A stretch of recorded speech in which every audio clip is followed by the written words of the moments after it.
Salam Media Sriwijaya.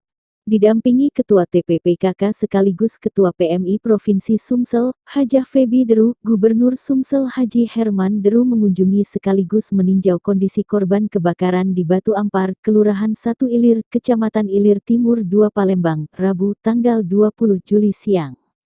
Tak hanya memastikan kondisi warganya, Gubernur Sumsel Haji Herman Deru juga datang membawa sejumlah bantuan untuk para korban.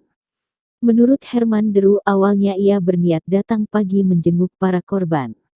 Namun karena harus menghadiri acara pelestarian alam di Kabupaten Lahat, ia pun baru sempat hadir siang hari. Dalam kesempatan itu, ia meminta kepada puluhan korban kebakaran untuk menyikapi musibah ini dengan tabah. Tidak perlu mencari siapa yang salah karena setiap orang pastilah tidak menginginkan adanya musibah. Entah itu karena murni musibah atau akibat kelalaian ataupun kecerobohan.